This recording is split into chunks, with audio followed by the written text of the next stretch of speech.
Hello. Hi. We're back again. We are back. Back again. Tell your friends. This time I'm doing it. Tell a friend. How are you, sis? I'm ill. You're ill. But you know what? We're here. Mm-hmm. We're happy. You made it. But I'm just a bit bunged up. I don't know whether it's hay fever, a cold, or just all of the above. To be fair, this is like the time of year. Like when it gets like the run up to summer, people either get last minute colds, summer cold, or hay fever is a bastard. And I tell you what, hay fever has been killing me for the past 2 weeks. Oh. Like I wake up going, Oh no. jarring, bruv. But we're alive. Exactly. But you know what it is? I know hay fever is actually a London problem and it's a bad vibe England problem, because every summer, as soon as I leave the country, if I leave the country, hay fever symptoms gone. Really? As soon as I land, hay fever symptoms just return. You don't get hay fever abroad? Oh my God. Only in this country. I think about it. I don't think I've ever had a hay fever abroad either. Like, Yeah, it's just this. I think it's all the pollution just keeps like the pollen in the atmosphere. And I never used to have hay fever before, but it's like as the years are going on, it's getting worse and worse. Anyway. So you never had it before, but it's just kind of Yeah, something when I was is younger, I never had hay fever. something must have like set it off. Maybe, but I feel like a lot of people get hay fever, like are getting it as they get older. Oh, I didn't know that was a thing. Have you always had it? I've had it since birth. Really? Since birth, bruv. Like I don't remember a time where I've never been sneezing during summer, and it gets so bad to the point like when my eyes start leaking as well, and like my eyes will start being puffy. But I take phenylphexidine, and I advise anybody who has hay fever to take phenylphexidine. Forget all the other stuff. That shit works. Fexofenadine. Yeah, is that how you say it? How did I say it? Did I say it wrong? I think you put an extra syllable in. Fexofenadine. Fexofenadine. Oh God, wait, phenylphexidine. No, fexofenadine. Fexofenadine. Oh, is that how you say it? Yeah. Phenylphexidine. I kind of like it, man. No. Well, if you go into the pharmacy and you ask for that, you're not going to get it. But they'll know what it is. I've been saying it wrong this whole time. They'll be like, we don't know that. We don't sell that here. Listen, We don't know her. my GP know, bro. Anyway, what's new in your life? Nothing much, really. Same old. What about you? Not much. Sure. Yeah, I got another driving test Woo. next week. But my instructor, someone drove into his car. That's awkward. So now he's in hospital. Oh. And no one told me. He told me like a day afterwards, and I was like, are we gonna have a lesson? Like, are you coming today? He didn't show up. Oh. Yeah, it was a whole heap of mess. So I've got to get a new instructor. Oh, and learn a new car. But you know what? You'll be fine. What else is new in my life? I quit my corporate job. Woo. And you had your leaving due. How was that? Yeah. I wasn't really expecting much. I didn't really want one. I just kind of wanted to leave quietly, but one of my colleagues insisted that I have a little do. So yeah, there was like 7 people there. It was cute. Spent an hour there and dipped. That's nice. An hour or two. Yeah, an hour or two. That's all right. Yeah, it was okay. Like the weather was nice as well. So That's good. And do you feel happy now that you've like left that situation? I feel like a weight has literally been lifted off my shoulders because I didn't enjoy the environment I was in, and I'm a person where if I don't like something, I'm going, and I don't care.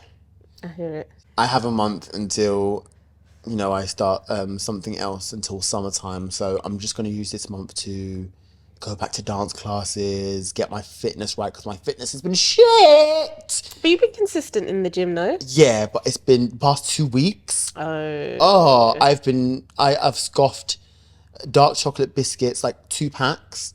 What, every day? Yeah, like I 2 packs spread every it day? out. Oh. No, not 2 packs every day. Oh Jesus, well I don't know if I can stomach that, but like I've scoffed it like throughout the whole like 2 weeks. That's okay. A big pack of shortbread biscuits. Bulking season. I bought some muffins. Bulking season. This is rubbish bulking. Bulking season. What about you? How's your fitness journey going? So, okay, do you ever find that like one day you'll just go to the gym, it's like your body's not cooperating? Has that ever happened to you? How do you mean? So as in like, for the last 2 weeks, I've been like, yeah, I'm going to go 3-4 times a week. And I've actually been doing it. I've been consistent. And like when you're consistent, you can even see, each time you can push yourself a little bit more. But for some reason, last week when I went, it was as if my body said, no.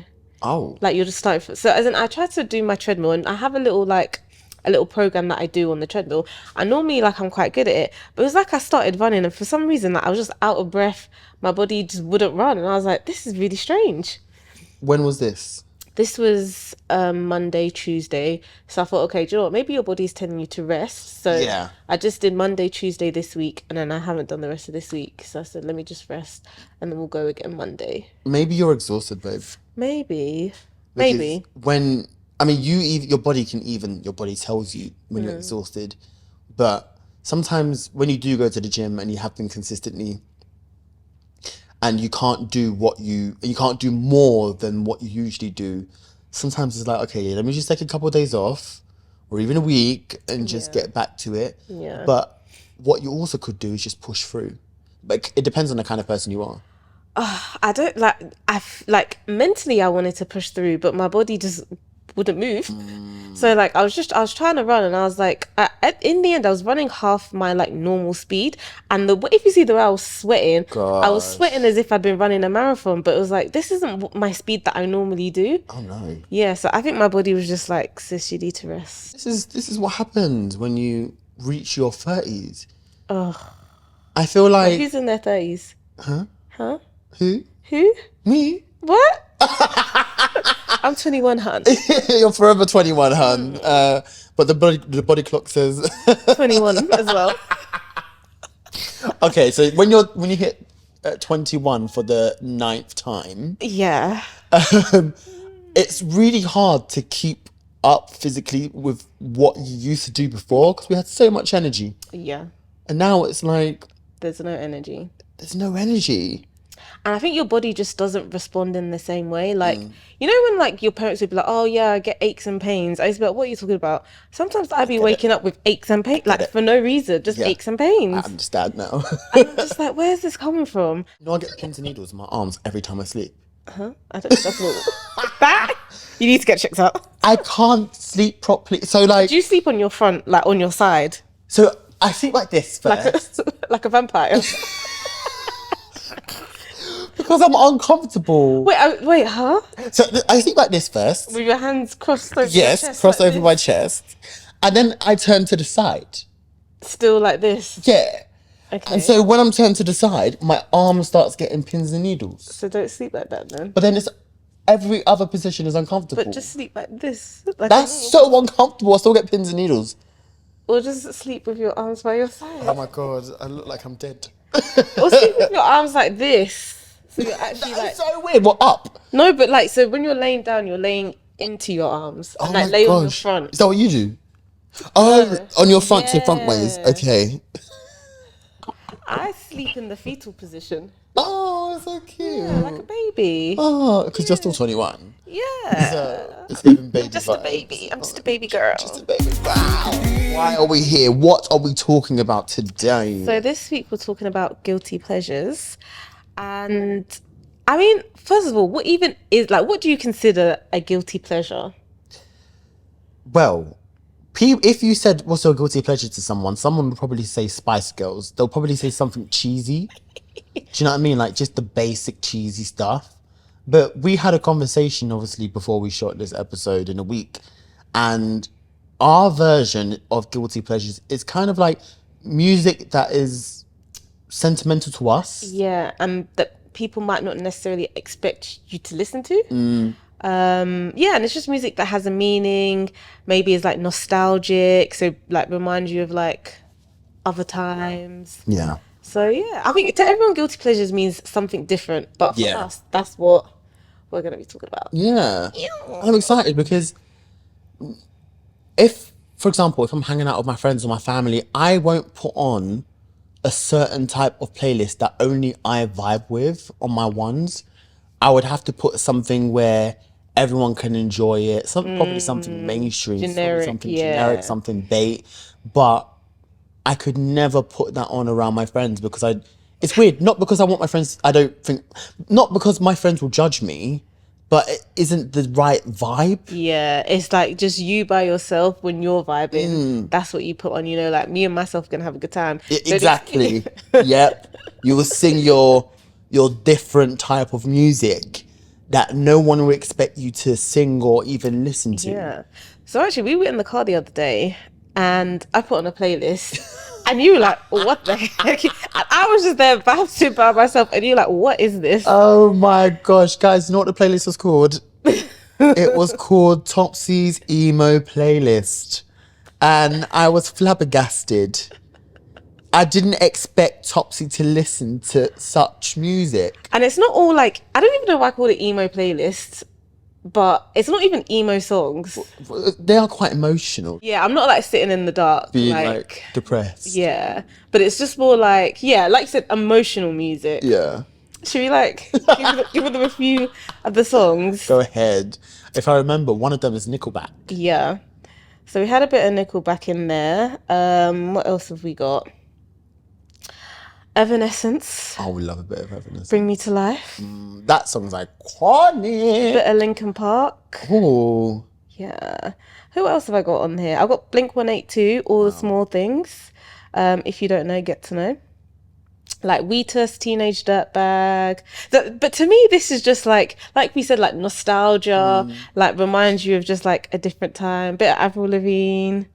Did you ever, when we were in Manchester together, and for new listeners, we both studied in the same city in Manchester. Did you ever go to Fifth Avenue? Do you remember Fifth Ave? The club? Yeah. It was like you go down. Yeah, you go down the steps. I remember, this is Freshers Week. That was where I went to my first night out in Freshers Week. And I remember I walked in there and I was like, what am I doing here? Then I think I must have been in there for about 10 minutes. I turned around and this guy came up to me and just put his mouth on my mouth. Oh! And I was just like, yeah. No! Yeah, it was very bizarre. Was he drunk? I hope so, because if you were sober, what kind of behaviour is that? Yeah, it was just a very weird vibe. I don't think I stayed very long. And I think in my whole Manchester time, I think I maybe went there like 3 times. Okay. Did you go? So I went there quite a bit because obviously people from my course, they loved it there. They loved that type of music. And the kind of music that played was basically what's on your playlist. So there was a lot of like, there was even Bastille, there was some Coldplay on there.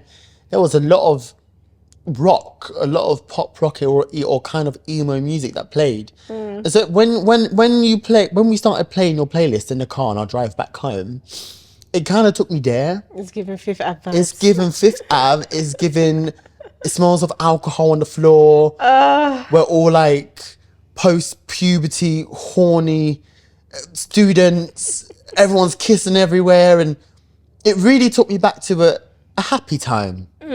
Like a time where we really did that. We were really part of that kind of environment. It's crazy. I wonder if that place still exists. Oh, I remember drinks were dirt cheap. No, like you could do a whole night out with £10 to Fifth Avenue, and I think it was walking distance from uni, right?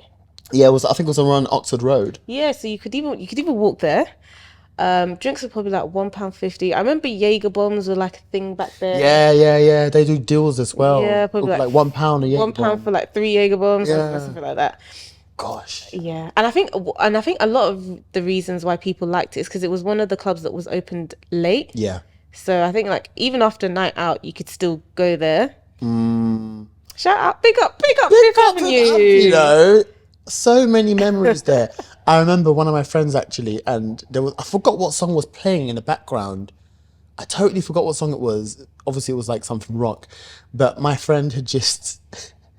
Everyone found out that he cheated on his missus. Oh, no. And everyone found out that he'd been snogging another girl that night. And do you know what he said? He said, oh, I need to make this right. Alex, snog me. And so he snogged. Wait, So he was in the club, Yeah. making out with another girl. Yeah. Was his girlfriend at the club as well? Yeah, she was really upset. And so he said, okay, to make this right, I need to make out with Alex. Yeah. So Because I'm a guy. Meaning, what kind of logic is that? I don't know what the logic Wait, did was. he make out with you in front of everyone? Yeah. And so was the girlfriend not upset at the end? She wasn't in the room. Oh. We all separated because everyone was just crying and upset. Oh no. So, but did it make it right?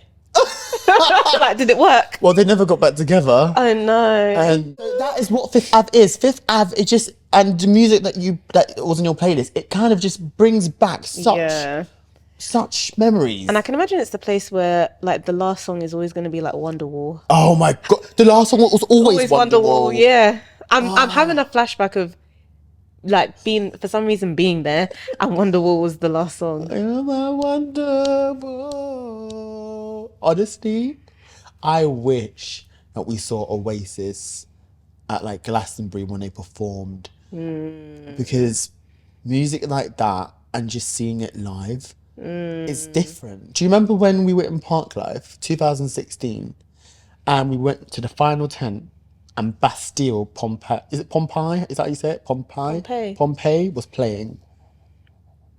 You were there. You were with me, babe. No, I'm trying to remember which one, because we've been a few times. 2016 was the last year. Wasn't, so we were still. Oh yeah, we were still in uni. Yeah. Did Shantice lose her shoe? Yeah. Oh, I feel like that was that year. Was that year or the year after? She had two friends. I think it was the year after, but she had two friends with her.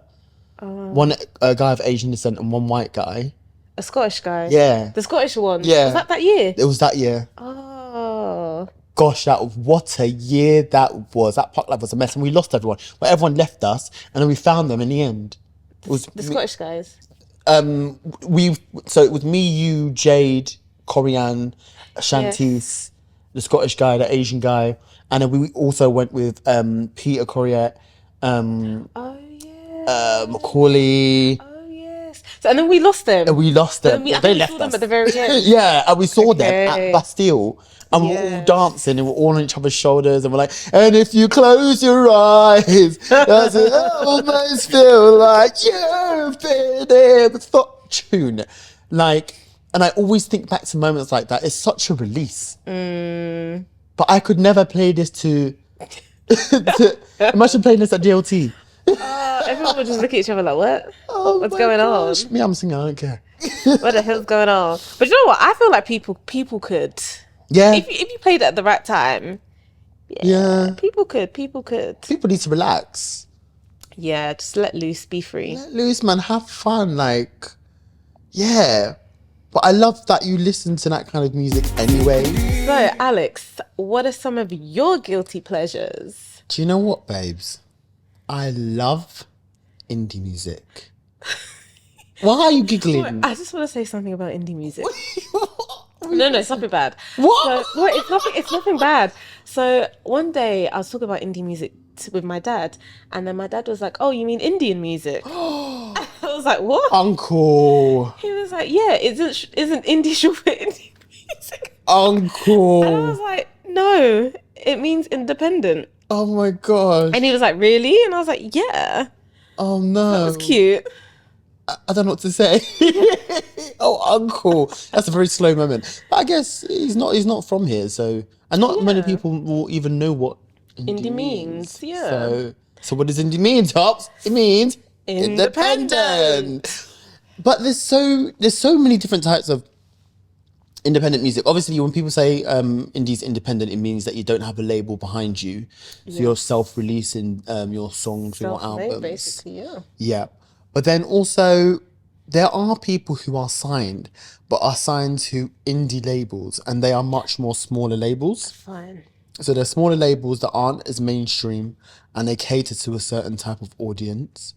And for me personally, I see indie as quite unconventional music. They stray away from what everyone hears in the mainstream, and kind of makes music that is close to their heart, that tailors to them. And like certain types of instruments or sounds that I usually hear in the indie music I listen to, there'll be synths, there will be pads, like warm pads, there will be obviously like a drum machine, there'll be a pattern.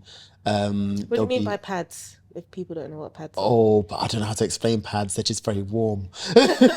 It's the kind of like sound that kind of fills the rest of the song. Okay. Like it depends on what kind of sound you're going for, but it can either be turned up really loud to the point where you can hear it, but it'll be too much, or it can be quiet and it fills up the ambience of the song.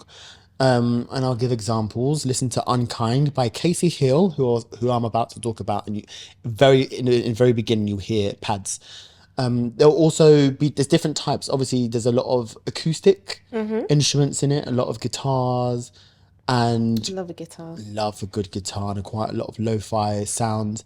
So yeah, I kind of see it as that. And all of the artists that I listen to at the moment have that kind of ambiance. Everything is quite chill, but also the writing. In my opinion, indie music has some of the best writing Because it in tells the a world. story, right? It tells a story and it takes you on a journey as well. And I don't think music listeners really respect what writers or artists are talking about. Yeah. And that's why I venture into indie and I get lost in that world because it speaks to me. It speaks about probably what I'm going through at the time. It's relatable. Because I It's mean, we relatable. all like a song that says, "Oh yeah, I woke up and I went to the club and I was shaking my butt." But you know, sometimes like life be lifing, and you just want a song that can relate to that and kind of encompasses your emotions and makes you kind of feel what you're already feeling. Yeah. Yeah, Yeah. I hear it. Do you know what? And have you heard of the band Haim? The Three Sisters. Oh yes, you love them. You want I to see them, love right? it. Yes, at the Ali Pali, Alexandra Palace. Oh, amazing! It was so good. That was They're such not a English, euphoric are moment. No, they're American. Yeah, They're American. and they've all got blonde hair. One of them has blonde hair. Okay. But they naturally have brunette hair. There's a song that they have called "Now I'm In It" from their is it second or third album? I don't think it's their second album. I think it's their third. And just for example, one of the lyrics are "Now I'm in it, and I've been trying to find my way back for a minute." Ooh, See, say it again for the people in the back. now I'm in it, and I've been trying to find my way back for a minute. Just deep that. The wordplay. Like, I don't really hear stuff like that in mainstream music. And obviously, again, it takes me to a certain place and it takes me to a certain type of feeling. And that's why I listen to indie so much. And that's why I respect it. And if anything, music like that should be topping the charts. But people want to be hearing, you know, if I was a bad bitch, I want to fuck me too. I want to slut me too. And don't get it twisted because I fuck with that song heavy. And the Lee Chopper Slut Me Out too. Listen to it, guys, because it's amazing. Yeah. Hey. Tune. Spit in my mouth if you love me. Go on, girl. You like the song as well? I like it. Yeah. It's a catchy song. It's a catchy song, boy. Slut me out. Slut me out. Honestly. But do you know what so is that why you like indie music so much? Because it makes you feel. Yeah. I think that's the best way to put it. It makes me feel and it makes me come back to reality. You know, I mean, not all indie music is sad, Yeah. you know. Can you think of like a type of or a song that's more upbeat? Ooh, I could. Yeah. I'm going to bring up my homegirl, Rachel Chinariri. We spoke about her in the first episode. And she's an indie artist, a beautiful black woman. And there's a song that she has that was a TikTok hit called All I Ever Asked of You. I think you know that. It goes... That's like the main hook. But then it also goes... It was all I ever asked of you. No? Okay. But you spoke about her before. I have. But I don't think I would know that song. She's had other TikTok songs. Yeah, she's heard other TikTok songs as well. But that song in particular was the one that kind of like blew her up. There's another one called Never Needed Me. Florence, she's in the video as well. And that's blown. But me and my friend went to see her last year and How was it? it was transcending. Just, sorry, Okay, no, go, you go. just watching someone on stage breathe and live and embody what they're singing about, what they've written about. Yeah. You connect with it. And I can imagine as well, like, people like that have a core fan base.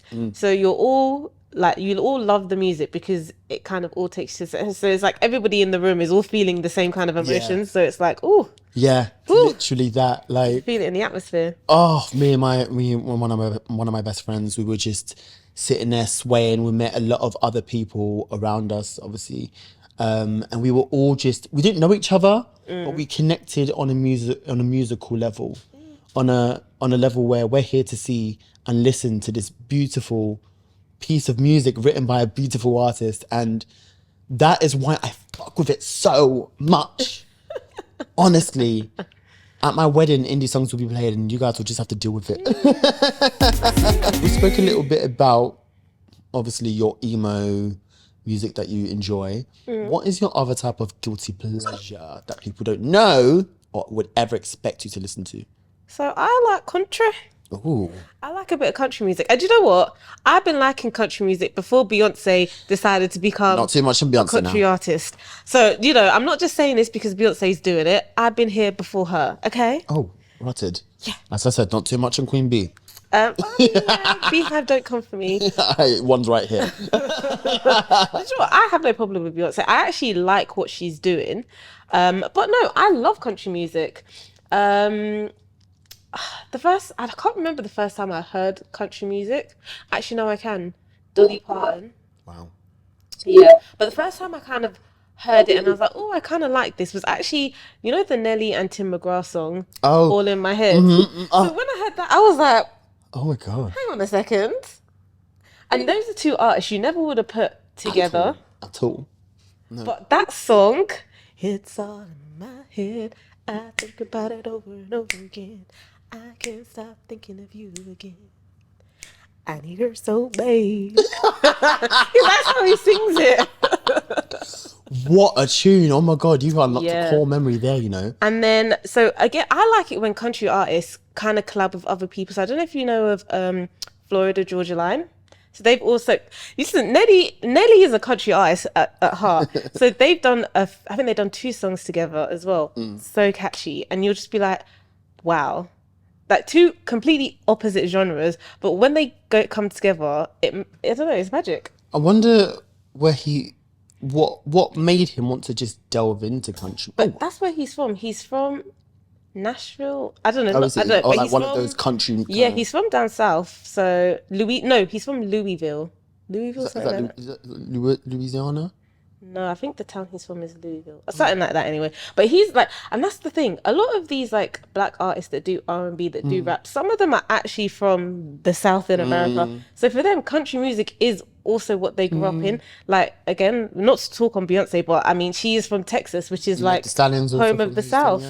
So when people are like, you can't do country music. Yeah, you can. Sorry, what? Girl, do you know where I'm from? And she reps Texas. She be repping down, Texas. H-Town down all the time. Yeah, so... Like, she respect it.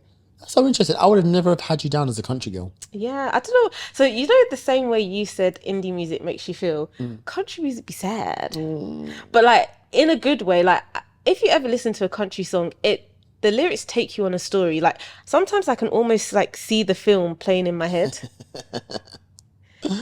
Oh. Yeah, so even like the song Fast Car by Tracy Chapman, yeah. Yeah, so I feel like everyone's heard that song. But even like the lyrics, it's like she talks about somebody who's fighting with her dad, somebody's trying to make it through life, like struggling, and it's like in one song they're all related, like relatable, and so you can always relate to one of the stories. I don't know, it's just like good storytelling. Plus the guitar, who doesn't love a guitar? Who doesn't love a guitar? She performed recently, was it at the Grammys, Tracy Chapman? She performed at the Grammys, and it was like a Tracy Chapman resurgence. Everyone was like, oh my God, Fast Car is my song. I remember when we were driving in my car. Like I was drunk and singing last.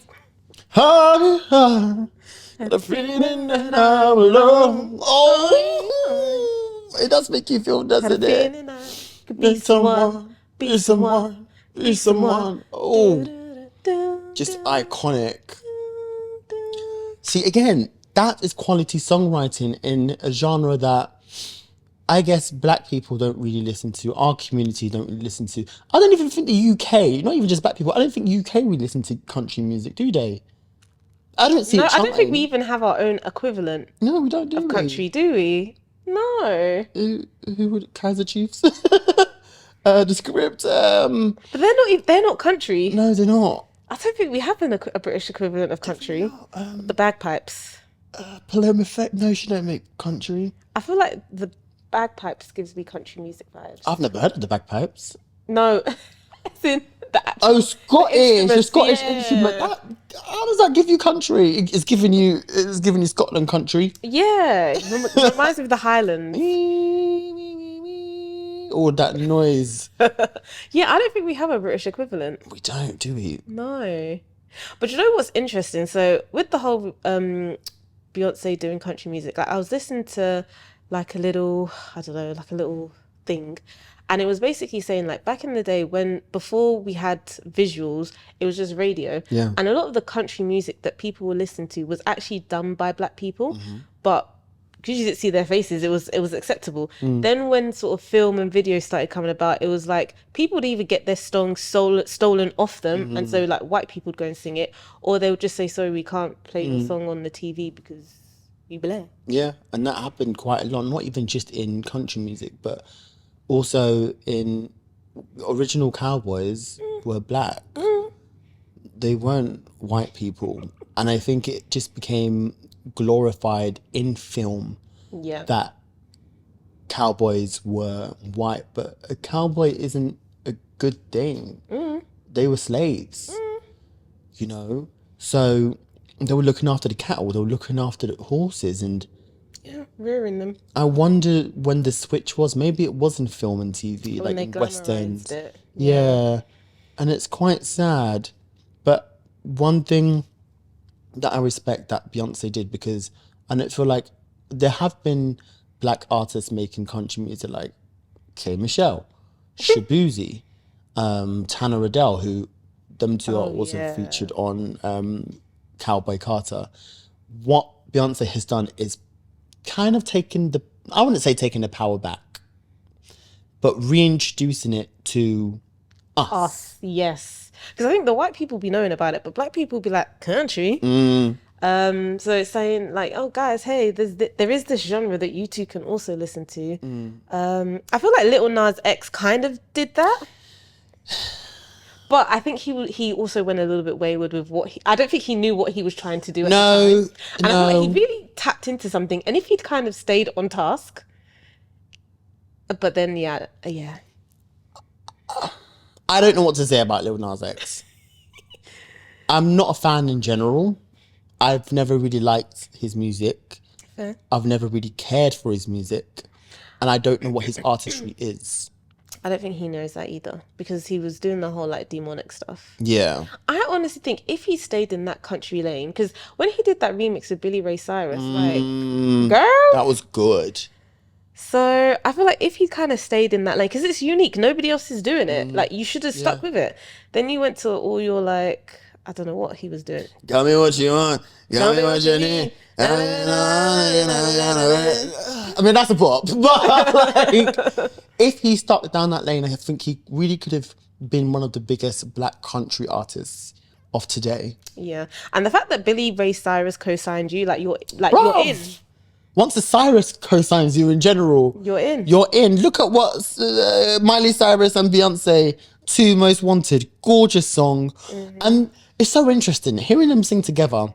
They have a similar type of timbre and tone to their voice, because obviously they're both country, and they're both quite deep and quite raspy, and it works, and it kind of makes you think, rah, so Beyonce always been country, huh?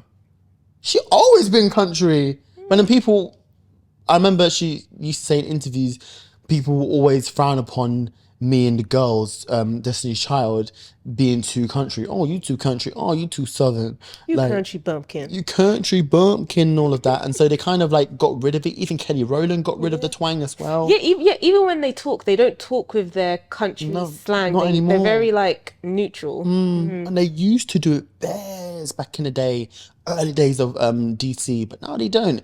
And I think it's quite sad that the mainstream or the commercial kind of market have made them get rid of something that made them so unique and authentic to themselves. Yeah. I don't know if you've seen on Twitter as well, there's a whole thing of like, singing your accent. Yes. Did you see Mahalia's one? No, I haven't seen that. Oh, yeah. So she did like a little song, and it was like, when I first came out, I couldn't sing in my accent. She's like, but I'm from Leicester and I'm going to sing in my accent. It's quite a funny little song. It's good. It's catchy. Yeah, it's quite good. It's funny. singing in Leicester accent. Leicester accent is already wayward anyway. Yeah, some British people shouldn't sing in the accent. No, there's no point. Imagine singing in a Scouse accent. Scouse. Give me a song. I don't know. I'm gonna go down to the Old Town Road. Ride till I can't ride no more. That was terrible. Yeah, never ever sing in her accent, guys. It don't work. I think that's why everything is so like Americanized. Yeah. But maybe we should be singing in our accents. Who knows? Maybe you could. I don't like. I've tried to sing in a British accent. It just don't sound cute. But Ellie Goulding sings in a British accent. Everybody's starry-eyed, and everybody got. Yeah, she does. She does. She love me like you do. La, la. She does. But her voice is so special anyway. Special. It is its own kind of vocal. You know that. Ed Sheeran sings in a British accent. Does he? Wait. I feel like he has he does, but he has a slight Americanized. Okay, Adele sings in a British accent. Yeah. Yes, she does. I don't think she does. Adele? No, she doesn't. Yes, she does. She used to. What, you think now she doesn't? I don't think she does now. She used to back in the day. Okay. In like Shades and Pavements and stuff. Like before Adele was Adele, definitely. Like that's a British girl, like Amy Winehouse. But now, I don't know. I feel like everything's just become very Americanized. Actually, maybe now it is a bit more American. So do you think do you think country music is for everyone? Yeah. Now do you think it's for everyone? I think it's always been for everyone, simply because the stories told in country music is relatable to everybody. Like everybody can relate to it. Yeah, it is for everyone. Post Beyonce or pre Beyonce? I think even pre Beyonce, because people have been doing country music. It's just they've maybe not been successful in it. But yeah, I think it's for everyone. So modern day times, I started listening to Casey Musgraves. She's still massive now. She's still so big. Her music, and it's just like an easy listen. Like she's got a really nice voice. Yeah, I think country music's for everyone. If you don't think it's for you, you better listen and find out. I've never felt like I wanted to listen to country. Wow. I have listened to some songs. Like I used to listen to Leanne Rimes, Carrie Underwood when she won American Idol. I used to listen to those kind of artists, but I never felt like it was really for me. Okay. Only you didn't see anybody. There was no representation. Like you. Yeah, there was no representation. Well, K Michelle has been trying, but they slammed the door in her face and they said no. I preferred K Michelle when she was doing R&B. Love 'Em All is one of my favourite songs by her, but she's trying, and it's an upgraded version of kind of country, I think, rather than just but guitars. I think it is a very niche genre. Yeah. So in the sense that like it sells. Yeah, but as in you're not gonna hear it on. I think you have to go and look for it to hear it. Do you think? I think so. Because a lot of country songs win Grammys. Yeah, but they have their own awards. Yeah. Their own, I think CMAs. Yeah. They have their own awards. So I think if you're not looking for it or you don't go and search it, it's like okay, and especially if it's not in your sort of stratosphere, then you might not come across it. You might hear the odd country song here or there, but I think it's for everybody. I think look into it. This is really bad, but I used to. I feel like some country music is reserved for, obviously, people of the white community, and again, not seeing a lot of representation. But then also, I can't say this. Let me stop. What were you going to say? I was going to say rednecks. That's really bad. I don't think you can say that. But like people associate it with like rednecks and racial hate. Yeah. Against any other race. Because there's like get out of our town and all of that, and like it's like it's just. I hear it. I hear it, and maybe they need to work on their PR. Yeah. And sort of say, okay, do you know what? Like, everyone can listen to us. Yeah. But I also think it's a bit different because it's a way of life. Like country music is associated with a particular way of life, a particular area.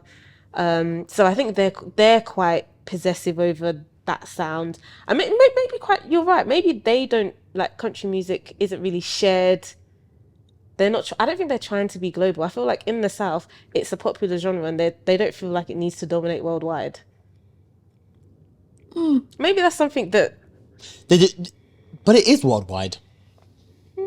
Country music sells. Taylor Swift. What do you think Taylor Swift has been doing? But Taylor, she started off country, but she's not any like you. I can't. And when she did start off country, she was already big. Carrie Underwood was saying she started off country, but then she went more pop. Like I feel like a lot of artists that start off as country artists, once they become mainstream, they delve off into doing other sounds and stuff like that.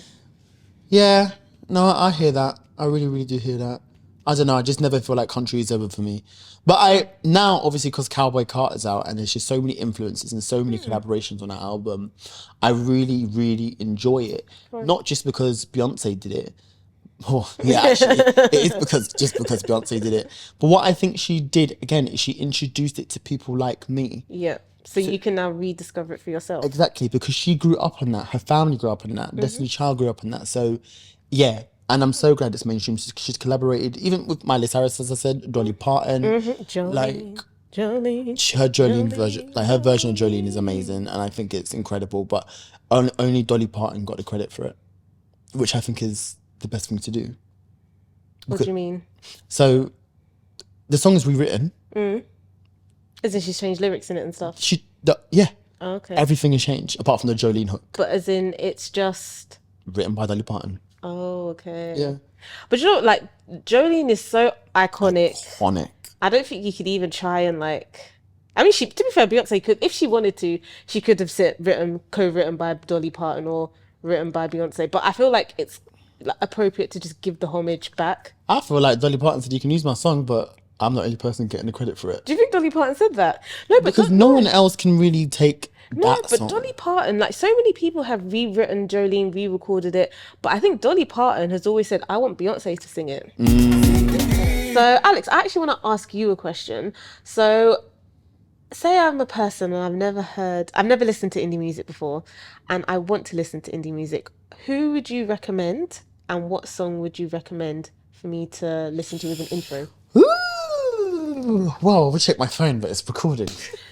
Okay, so I think the first artist I would introduce you to, I've got a list here of artists. Now, I would introduce you to Maggie Rogers. Okay, why? Maggie Rogers is an artist that blew up, actually, from YouTube.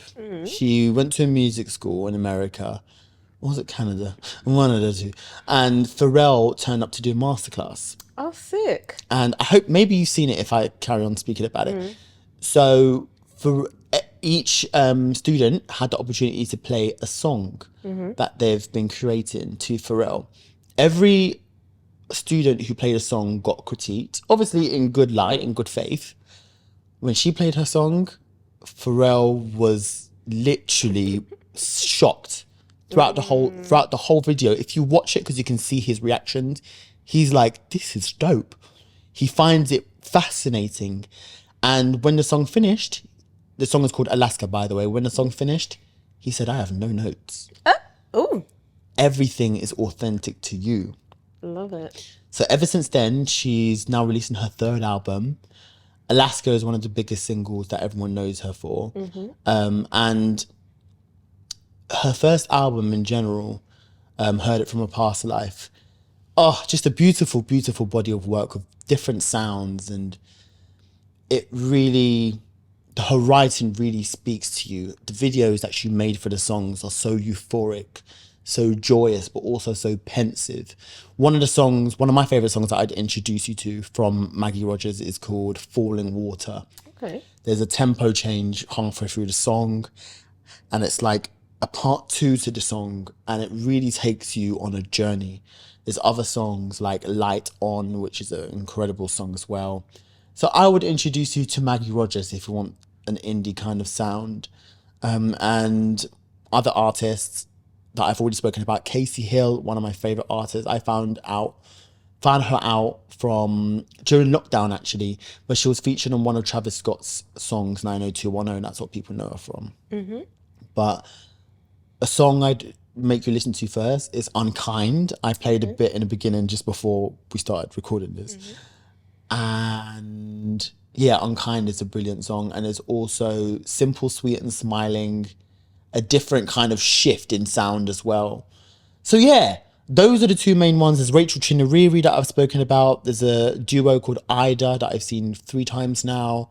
But what I will say is never meet your heroes. Why? Because they can come off as either mean or weird. Oh no. Yeah, I didn't have a great experience meeting one of them. It was a bit awkward. I was straight after a gig and I was in a walking boot. But yeah, won't talk about that. Maybe they were tired. I'm tired. I was in a fucking boot. I came to stand up and watch their show. Oh yeah, when you broke your leg. Yeah. So yeah. But yeah, they're a great duo. I love them. I love their music. And who else? There's London Grammar, who's quite mainstream but not mainstream. Wait, that's a group, right? Yes. Oh yes, I know them. London Grammar, they're great. I love the lead singer's vocal. There's Cartwright, who I've seen, open for Rachel Chinariri. There's Danae Moore. There's Jasmine Jethwa. There's Kenya Grace. Well, she's more electronic. But yeah, and Maxwell, who's it? Maxwell Varley as well. Ibeyi, a half Nigerian duo. Yeah, and Lianne La Havas. I don't care. She is indie neo soul. I don't think she's mainstream. Lianne La Havas. Oh. Not Lianne from Little Mix. Not Lianne from Little Mix, babes. Okay. Yeah. Why would you say she's not mainstream and is definitely indie? She has some songs that I don't want to say have blown. I don't even think they charted, but she's much more acoustic based, guitar based. Her music style is quite unconventional. She's got a strong neo soul voice. When everything comes together, for me, it is an indie neo soul project, an indie neo soul package. Okay, fine. Yeah. So those are the artists I'd introduce. Okay, you've how I'd introduce indie. I've got homework, so I'm going to go home and listen to some of them. Yes, you do, darling. And if you were to introduce country to someone, what artists would you introduce? So Casey Musgraves. I think she's an easy listen. Anyone can get into her. She actually released a new album. And I think it's quite a fun album. She's got an ethereal sound. And then Tana Adele. So she's a black country singer. And I think she's just a fun girl. She's so much fun. Yeah. So I don't think she takes herself too serious. That she's definitely got that country sound. But it's more like fun music. It's not necessarily like serious. And she's black, so yeah, I think support your people, innit? I think that's it, really. And she featured on Cowboy Carter, on Blackbird, and did BVs for another song as well. Yes. So click Beyoncé for putting all these black artists on. Because they've been doing it, but they just needed that big break. So yeah, I love that. Well, my darling, we've come to the end of the episode. Woo. With technical difficulties. Ciao. They didn't say doing a podcast would be easy. They didn't. Thanks for sticking with us. Episode 5. Woo! Where can we find us? Us can be found on the internet at Sit the Beat on Instagram and TikTok and YouTube and Spotify, Amazon Music, Apple Podcasts. Yes. All the good things SoundCloud? there. No, because that means it's free. I mean, like, it is free, but like, we're paying for a subscription to put this up. So guys, listen to it on Spotify and Apple Music. We've got bills to pay. Honey. And personal handle Alex Okawa, ALEXOKOA. And I can be found at Aratopsy. Girl, get your words out. I can be found because I was going to say at Aratopsy. No, but then I can be found on at. Does that make sense? I can be found at. Yeah, there we go. At. Yeah. And then the at the at sign. Aratopsy everywhere. ARATOPSY. I'm mainly on Instagram and Twitter. No, I'm not on Twitter, sorry. I'm mainly on Instagram and TikTok. Don't look for me on Twitter. You'll find me, but I don't know what you'll find. You should, at this point, make your account private, babe. Yeah, I think I might. Yeah. But anyway, signing out. Bye.